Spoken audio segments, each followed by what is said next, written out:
السلام عليكم ورحمة الله وبركاته. وصفة اليوم أو فيديو اليوم هنعمل مقلوبة بالبتنجان وباللحمة المعصجة أو باللحمة المفرومة.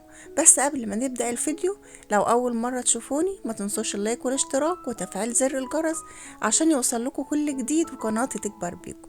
يلا فيديو اليوم النهاردة عظمة، يلا نبدأ بسم الله وندخل على التحفة الفنية. هحتاج في وصفة اليوم 3 بزنجانات وأقل من نص كيلو لحمة مفروم، وعندي بصل مبشور، وكيلو رز مصري مغسول ومنقوع، ومعايا توم مبشور، ومعايا هنا البهارات فلفل اسود، ومعلقه بهارات لحمه، ومكعبين دجاج وملح وكركم، ومعايا هنا طماطم مكعبات. هنزل في طاسه على النار بمكعبين من الزبده ومعلقتين من الزيت، وانزل باللحمه المفرومه تتعصق شويه، وانزل عليها بالبصل المبشور. هنزل بقى بحوالي معلقه من الثوم المبشور، وهنزل بفلفل اسود وبهارات لحمة وملح، وهنزل بمكعبات من الطماطم. هسيب الكركم على جنب عشان هقول لكم هعمل بيه ايه دلوقتي، مش هنزل بيه من ضمن البهارات.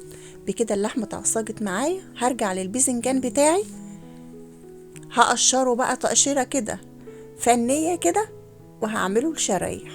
تمام. صلوا على النبي. اللهم صل وسلم وبارك عليك يا حبيبي يا رسول الله.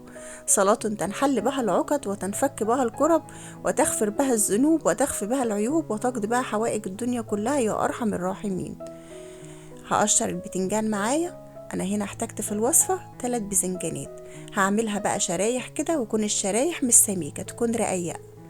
تمام، عشان تنفع معايا في الوصفة بتاعت اليوم، لان انا هعمل النهاردة مقلوبة بالباذنجان واللحمة المعصجة، وهي معايا هنا اللحمة كمان مش نص كيلو، اقل من نص كيلو. هخلص الباذنجان هنقله بقى،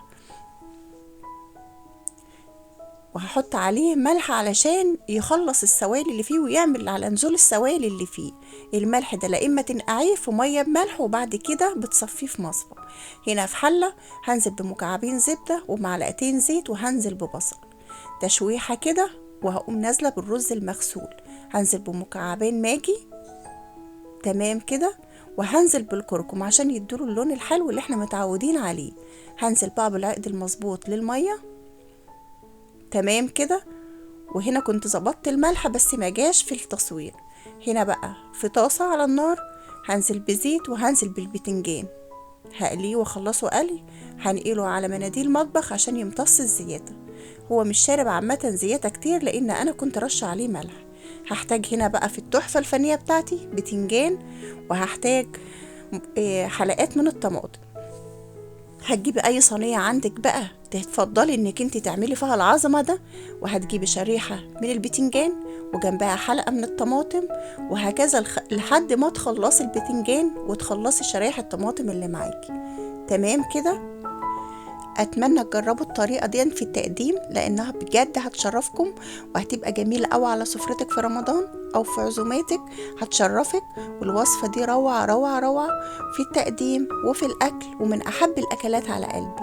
هنزل كده بطبقه رز، وهحط في النص اللحمه المتعصجه، وهضغط عليها كده، وهجيب بقى الهريسة بتاعت الفول او اي حاجة عندك وتضغطي كده علشان الرز ينزل لتحت، وعشان ما تنزليه يبقى نازل اكنه تورتايه. هنزل بباقي الرز معايا، وهنزله بقى على اللحمة وعلى الرز كله كده، وتضغطي تضغطي. تمام. والله تحفة فنية ما شاء الله، بسم الله ما شاء الله، على الجمال، على الاكل، على الشكل، والعين بتاكل قبل البق. هنا بقى هضغط البتنجانة كده لجوه. شايفين الجمال؟ روعة، خطيرة خطيرة. برضه هتضغطي البتنجان كله كده بالهراسة بتاعة الفول. تمام. اللهم بارك، اللهم صل وسلم وبارك عليك يا حبيبي يا رسول الله. وهنا بقى اللحظة الحاسمة، 1 2 3 كده هنضغط بقى الصينية بتاعتي. شايفين التحفة؟ واو واو واو، خطيرة. مفيش تسلم ايدك بقى على الجمال ده. تحفة تحفة تحفة. انتظروني بقى في فيديو جديد وفي وصفة جديدة، ومع بعض مكملين في وصفات جديدة وفيديوهات جديدة. أتمنى يكون الفيديو خفيف ولطيف على قلوبكم، وأتمنى تجربوا الوصفة وتقولوا لي في تعليقاتكم. والسلام عليكم ورحمة الله وبركاته.